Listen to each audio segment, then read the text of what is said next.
Okay, good evening. Parshas Emor. So, lots of ideas in this week's Parsha, but there's going to be one theme. The theme is teaching by example, and you'll see why it's some very interesting ideas, all emerging from Parshas Emor around this central theme. The starting point is the very first pasuk. The pasuk says, "Vayoma Hashem el Moshe, Emor el haKohanim bnei Aaron." Tell the Kohanim, tell the Kohanim, the sons of Aaron, "V'amartu aleihem lenefesh lo yitamo ba'amov." So a famous pasuk, and that Moshe Rabbeinu is telling the Kohanim that they have to be very careful to keep the halachas of Tumah. They can't become Tomei. The obvious redundancy, the obvious problem in the first pasuk is the repetition. Emor el haKohanim v'amartu aleihem. Those words seem redundant. It just should say Emor el haKohanim lenefesh lo yitamo ba'amov. Why the repetition? And Rashi, in his remarkable and succinct way, expresses the question in just two words. It says Rashi, Emor laKohanim, Emor v'amarta, question mark. Why Emor v'amarta? Isn't that redundant? Answers Rashi, 4 words, Lahazhir gedolim al haktanim. It's quoting the Gemara in Yevamos. The Gemara says there that we're warning, Moshe Rabbeinu is warning the adult Kohanim that they should impress on their children that the boys also need to be very careful about not becoming Tomei. That's the Poshet understanding of the Gemara in Yevamos that Rashi brings to explain the redundancy. Therefore, Pshat is, Vayoma Hashem el Moshe, Emor laKohanim, they themselves have got to keep the halachas of Tumah, V'amartu aleihem, and make sure you tell your children they also have to keep the halachas. Whenever you learn a Rashi, good practice is to make sure you fully understand the Rashi, is to feed it back into the pasuk and just to see if it works. Not that we distrust Rashi, but you've got to just to work it through properly. The difficulty over here, it doesn't seem to work. Why? Because let's learn the pasuk again with Rashi's pshat. Vayoma Hashem el Moshe, Emor laKohanim. Speak to the Kohanim, i.e. the adults, v'amartu aleihem, and tell them. Rashi is explaining that they should tell their kids. But then it should have said, V'amartu livneichem. V'amartu aleihem means, and tell them, who is the subject of the pasuk, the adult Kohanim. So it doesn't really read back into the pasuk. Vayoma Hashem el Moshe, Emor laKohanim, tell the adult Kohanim, V'amartu aleihem, and tell them, i.e. the adult Kohanim. It should say, V'amartu livneichem or something. That's the question. The base of gives the following example. I think Moshe Feinstein also says this. The best way to impress upon your children, your students, or anybody is not by telling them, but is by doing it. Because if they see that you are scrupulous about something, then that is the best form of education. And therefore, this is what it's saying. Vayoma Hashem el Moshe, Emor laKohanim, tell the Kohanim they've got to be very careful about not becoming Tomei, v'amartu aleihem, and tell them that they should be extra scrupulous, because that way their children will learn how to do it as well. That's what it means. L'mashal, yeah?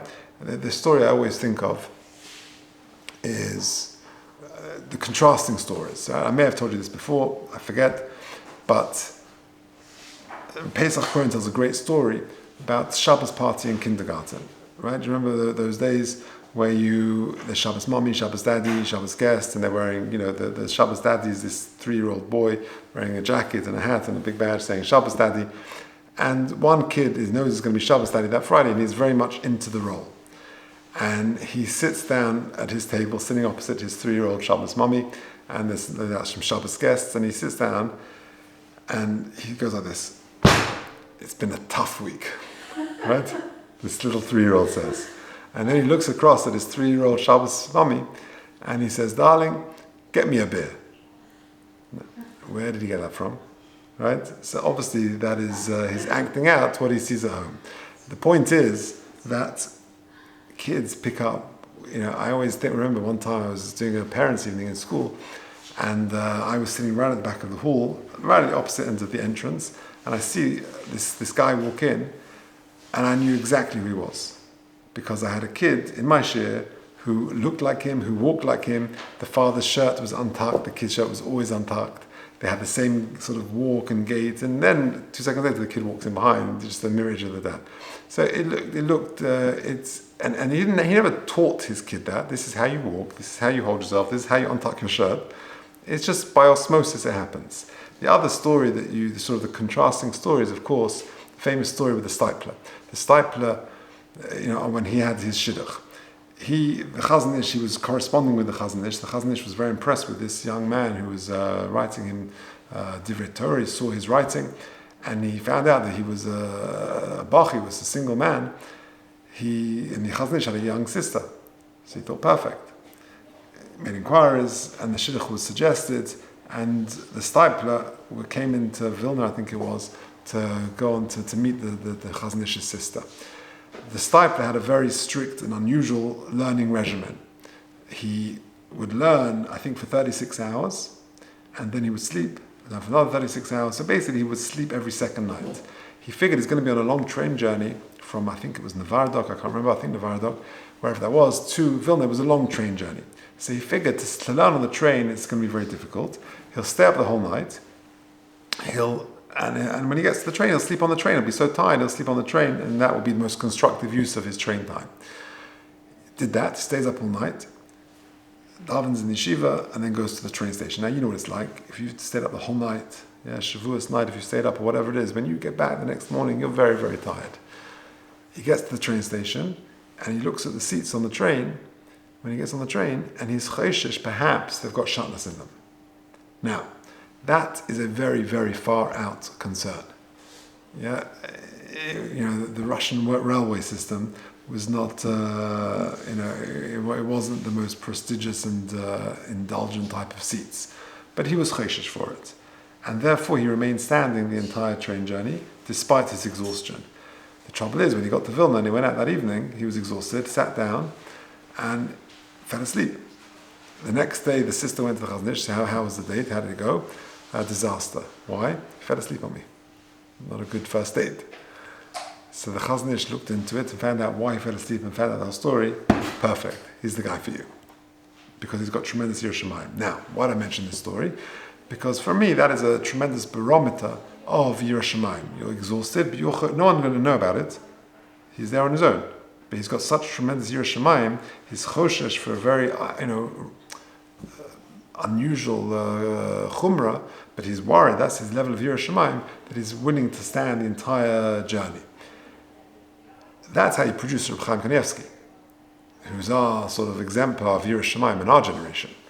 If you see a father, you live with a father like that, then that's the point, it's going to rub off. So, Emor el HaKohanim v'amartu aleim means, tell the parents, they even should keep it, v'amartu aleim, that they should be extra careful about it, because that's the best way, lahazir gedolim ala ktanim. That's pshat in the Gemara in Yevamos. Okay, that's limud number 1 from the Parsha.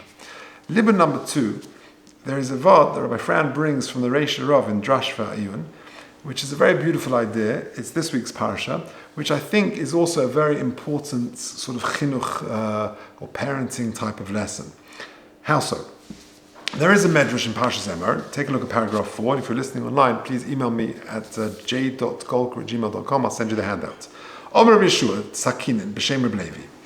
Melamed, Shehera Kodesh Baruch Hu L'Moshe Dar Osheftov. The medrash says in the beginning of this week's Parsha, HaKadosh Baruch Hu showed Moshe Rabbeinu the leaders of every generation.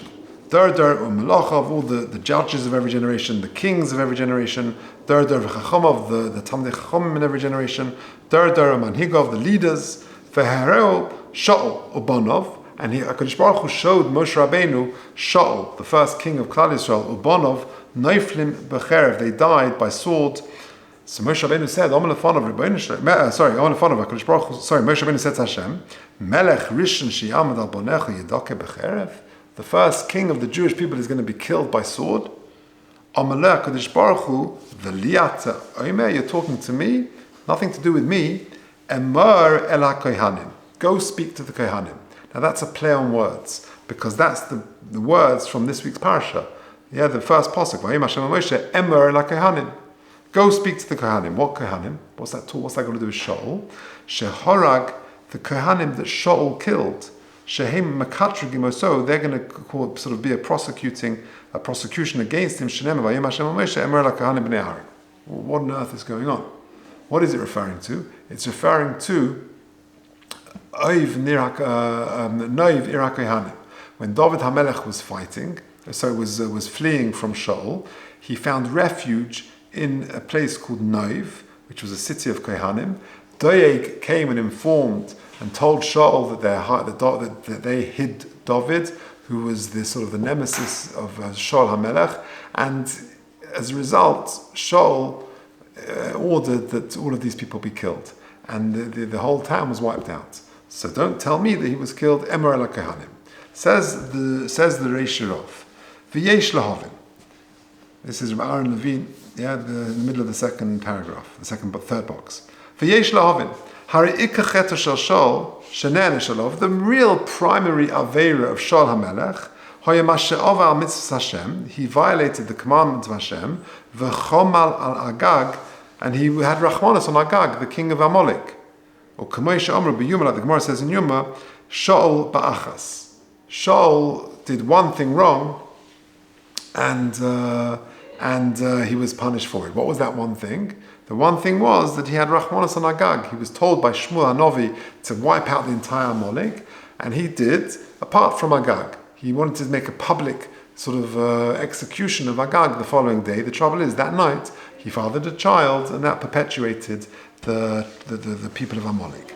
Hine, in Bonu lahashim es Shaul, if we want to sort of point fingers and find Shaul guilty, al Hashem oval mitzvah Hashem v'chomal al Agag, and he had Rachmanis, he had chemla on Agag, yesh lahatztiko, we can sort of defend him. Ki regash hachemla hu regash tivi, if he's very merciful, that's just a natural character trait.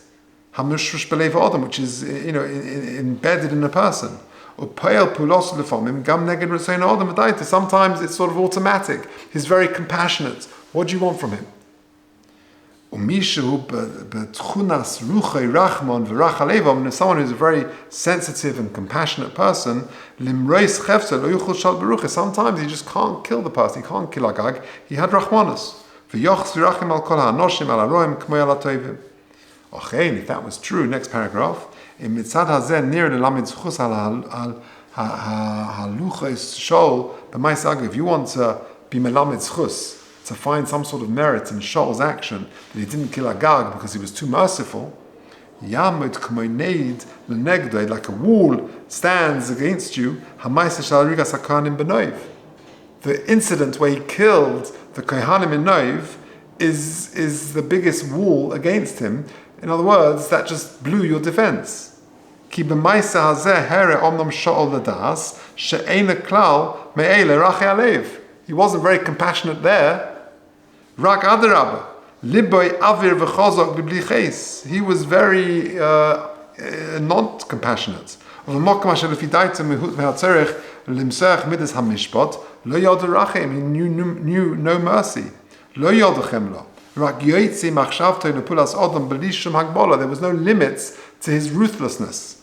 And he showed no compassion. He destroyed the whole town, like it says in Shmuel, Perek Chafes. The question arises, why wasn't he as ruthless when it came to Agag? He just sort of showed an inconsistency. His halachos of neged hakahanim b'noiv b'maznayim yalav yichabed ma'id. In other words, amazing idea. The Shiur is saying Shaul displayed compassion. He didn't kill Agag, and that we could have defended him. We could have said, look, he was so compassionate, let him off. The trouble is, he shot himself in the foot because he displayed ruthlessness when it came to Noiv Ir HaKohanim. He destroyed the entire town, and that's pshat in our medrash. HaKadosh Baruch Hu showed Moshe Rabbeinu, every generation, every leader, every king, every judge. When he saw Shaul HaMelech being killed by the sword, he said, "Why? What did he do to deserve this? The first king of the Jewish people, Yidaka B'cherev." Says HaKadosh Baruch Hu, "Don't speak to me. Emor el Kohanim. It's all because of the Kohanim, i.e., Noiv Ir HaKohanim, because that was the defense of Shaul, that was the potential defense of Shaul, that he could have said his crime of not killing Agag would have been a reasonable defense. He was too merciful. But because he killed Ir and Nofa Kohanim, so therefore his defense was blown. That's the idea. Now, what's the point? Why did I mention this? Of course, it's related to the Parsha we just mentioned, but you see something very interesting. The central point is there's an inconsistency in the way Shaul behaved. Are you compassionate or you're not compassionate? And ultimately, after 120 years, that's how HaKadosh Baruch Hu deals with all of us. Yeah, there's lots to say on this, but that's the famous medrash the Beis Halevi brings when Yosef revealed himself to his brothers. What's the connection? The point is, says the Beis Halevi, Yehuda was just coming forward and was saying, don't do this, my father is an old man. If you take Binyamin, my father will die of distress. And all of a sudden, Ani Yosef. Says the Medrash, woe to us for the day of judgment. What's that got to do with it? The point is, Yosef was saying, now you show compassion. All those years ago, when it came to me, you didn't show compassion. Why weren't you worried about your father then? Because that's how the din works. HaKadosh Baruch Hu will say to us, tell me, why didn't you get involved in this project? I didn't have time, really. The screen will come down, the movie will start playing, and you, so not a person, will be sort of whittling away plenty of time, or doing something which is not not purposeful. And HaKadosh Baruch Hu will say simply, for this you had time, but for this you didn't have time. A person will say, why didn't you give more stock? I didn't have money. Again, the screen will come down, the movie will go on, and you sort of whittling away loads of money unnecessarily. So for this you have money, for this you don't have money. It's called a stira minei ubei. It's a self-contradiction. And that's really what's going over here. Now, the reason why it's teaching by example, it fits into this theme, is because the greatest the poorest parenting is where you demonstrate an inconsistency. That's the point. And this is brought out by an amazing insight of Rav Shamshon Raphael Hirsch with Ben Soira Meira. Ben Soira Meira, according to one opinion in the Gemara, L'hoyev lo nivra, but it's just there sort of to darshan, l'kabel schar. What's pshat? It's to teach us good parenting. So look at this. Look at the pasuk. Kiyeh leish, the bottom box. Kiyeh leish ben Soira Meira enenu shemeh b'kol aviv v'kol imay v'yisro so v'lo yishma leihem. The pasuk says, Kiyeh leish ben Soira Meira, a person has a rebellious son, enenu shemeh b'kol aviv v'kol imay. He's not listening to the voice of his mother and the voice of his father. Says Rav Shimshon Raphael Hirsch, enenu shemeh b'kol aviv v'kol imay. Rak. When do we have the whole Parsha of Ben Soira Meira? Only when the child has both parents. Fine. And both parents are being good parents. Only when the mum and the dad are talking with the same voice. They're not getting mixed messages. He's not listening to our voice. There it says it b'koleinu because he didn't listen to our voice. We spoke with one voice. There was one message we were trying to give him, and he was disregarding that. They're both consistent in their parenting. If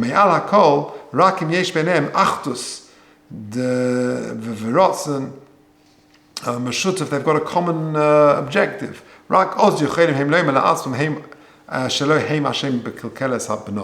There's a consistency, then they can say, listen, we tried and it wasn't our fault. That's pshat, because there was mixed messages. That's the point. There needs to be a certain consistency, and that's really borne out in this week's Parsha of Emor el HaKohanim. Okay. Look at just finishing off from Shamshon Raphael Hirsch. But if one of these is missing, and particularly in ein boy haskoma bein av lebein ha'im, there's no commonality between the parents. Ve'ein heim mechanchim b'kivun echad, and there's no consistency between them. Hari kilkalta hayeled. It might not be just that there's an inherent intrinsic problem in this kid. It's bad parenting. Maybe he would have gone a different way. And maybe, it was just bad parenting, and then just give the kid time and he'll develop better. So very interesting insights of Rav Shamshon and Fal Hirsch. Now, there's a third idea, and with this we'll finish, also connected to the Parsha, about sort of good chinuch and good parenting. How so? Because take a look, this is a vart of the Oznaim La Torah, and a fabulous idea. And he's quoting our Rashi. Emor v'amarto, says Rashi, lahazir gedolim ala ktanim. Says the Oznaim La Torah, Zalman Sorotskin. Lama nemer loshen zeh, rak b'tumas kohanim. Very interesting insight. The pasuk says, Emor v'amarto, why the redundancy? Lahazir gedolim ala ktanim, that the adults have got to make sure the kids behave and they keep the halachas of tumah. Lahazir gedolim ala ktanim. But you could have said that in any situation. Eat kosher. Emor v'amarto aleim, and repeat it to warn the parents. They've got to teach the kids. Why here? We find this in two other instances, says Reb Zalman Sorotskin, with shirotzim, not to eat creepy crawlers, uvedam, not to drink or consume blood. Ava b'shrotzim, ba hadrasha meha amur bohem, lo soichlum, lo sa'achilum. There's a different drasha. Lo sa'achilum, it says lo soichlum, lo sa'achilum, don't feed the kids shrotzim. Lahazir gedolim ala ktanim. Uvedam meha amur, kol hanefesh lo soichel dam, lahazir gedolim ala ktanim. So why here does it say Emor v'amarto? It could have used a much easier, neater expression in the same way it does for shrotzim and for dam. That's his question. So v'loma b'tumah ba haremez al zeh b'toira de amir kfula Emor v'amarto shetoima v'tachso v'toimar.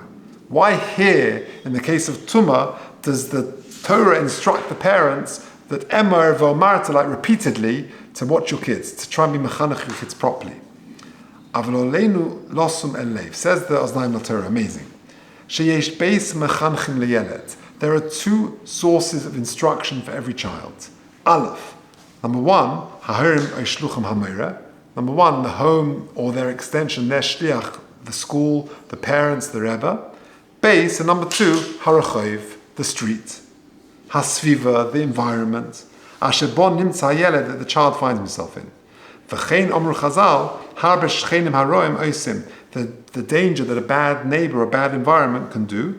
Ba'avos, like it says in Pirkei Avos, Ezo derech yishar sheyidobik b'ha'odam, Rabbi Yeshua mechover tov, Rabbi Yosef meschachin tov. That's the power of the environment. That's what Mishnah Avos is telling us. Or further it says, Knei lecha chover, harish she'odam v'prat ha'yeled, mushpa me'oid mechaverov v'shchenov. A child is very, very influenced by his neighbors and by his friends. V'loimed mehem harbe. The proof is,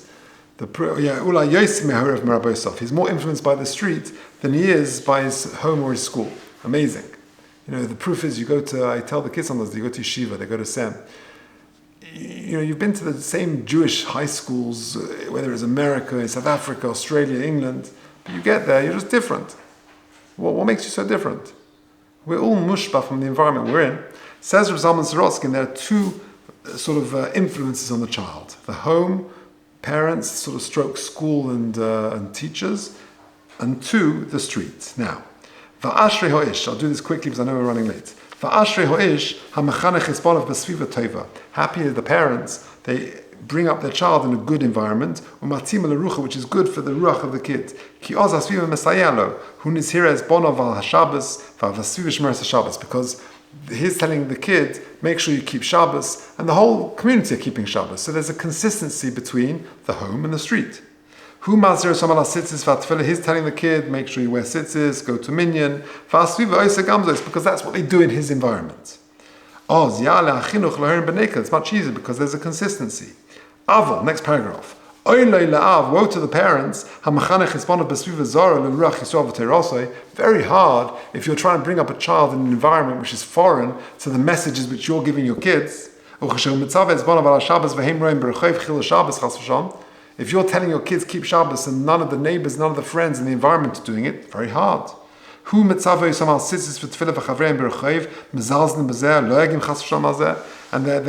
dismissive or they mock it. It's very hard to raise a kid who holds those values dear. So what should the father do? He's got to put extra effort in the chinuch of his kids. He's got to put extra energy and focus in the chinuch of his kids. Next paragraph. V'hakohanim hamatzuvim lechanech b'neihem. Listen to this. Kohanim who are trying to educate their child kohanim sheyinozru mikol davar tomei, to keep away from anything which is tomei, nimtzoim tomei b'matzav kosher. They're in a bit of a bind. Why? Because all their friends, their good Jewish friends, are not commanded to keep away from Tomei, from Tumah. When the little Kohen sees it, they're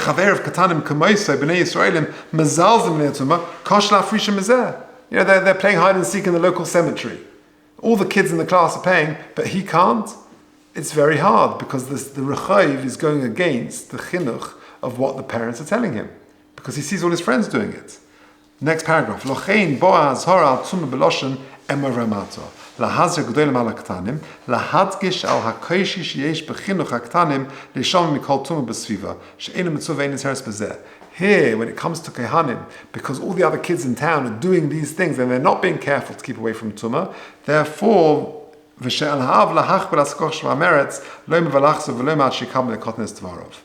therefore, concludes the Oznaim LaTorah, that's why, of all the places where it says Lahazir G'dolim Al Haktanim, it says Emor V'Marto Dafka with Tumas Kohanim. Why? Because I've got two influences on a child. I've got the home and I've got the street. When those two are consistent, easy chinuch, much easier. But when they're inconsistent, it's so much harder. And in the case of sheretz, in the case of dam, everyone's doing the same thing. You tell the kids, and the whole environment, the whole community are keeping away from shrotzim and from dam. But when you tell your Kohen kid, keep away from the cemetery, or don't go to the Levi, or don't do this, and all the rest of the community are going, the Rechav are telling him one thing, and the parents are telling him another thing. So therefore, the Torah is telling me, Emor v'Marto, it's hard, but just keep hammering away, keep at it, put extra effort in it. Amazing. You hear it? Okay, so just to summarize, what have we said here? Parshas Emor, I think, has some magnificent ideas regarding good chinuch and good parenting. The starting point is, Emor al kohanim v'amarto aleihem. Why the redundancy? Says Rashi, lahazir gedolim al haktanim. The first idea was, but it's not really fitting into the pasuk. It should say v'amarto levneihem. Teretz is, this is what the Torah is saying. Emor al kohanim, you keep it. V'amarto aleihem, and you keep it extra scrupulously, because that's the best form of chinuch. If you are extra careful about it, then that will rub off onto the kids, and that's the story of the stipler on the shidduch and the contrasting story of a Shabbos party in the kindergarten. The second chinuch parenting point is being consistent, and that's also borne out from the Parsha, because the Parsha begins, the Medrash says, Moshe Rabbeinu said, really, that's what's going to be the end of Shol? Says HaKadosh Baruch Hu, Emor LaKohanim, what's pshat in the Medrash? Says the Drash V'Ian, an amazing pshat. Really, we could have defended Shaul. He had so much compassion, he couldn't have killed Agag. That was his one crime. But once he demonstrated ruthlessness, when he killed Noivir HaKohanim and protected David, then that blew his defense. So he says, Emor HaKohanim. That showed an inconsistency. Parenting is all about consistent behavior, and so too with chinuch as well. And that is borne out in the actual Parsha of Ben Sorah, the classic Parsha of chinuch. The Rav Shamshon father says that Einenu Shemeh b'kol Ovid v'kol Imeh, because they're talking with different voices. That's why you get a Ben Sorah Mora. Very powerful idea. And then lastly, the beautiful Oznaim LaTorah, that when there's a consistency between the Rechav, this community, the environment, and the home, then chinuch is so much easier. But when they're talking with different things in different ways, it's so much harder. That's why we dafka have this redundancy, the surplus words, Emor v'Marto, in the Parsha of Tumas Kohanim, and not in Shrotzim and not in Dam, which also has the limit of Lahazir G'dolim Al Haktanim, because specifically in Kohanim, Tumas Kohanim, there is an inconsistency with what is being told at home and what he's seeing in the street. And therefore, there's an extra focus and emphasis that the parents have to give, Emor v'Marto.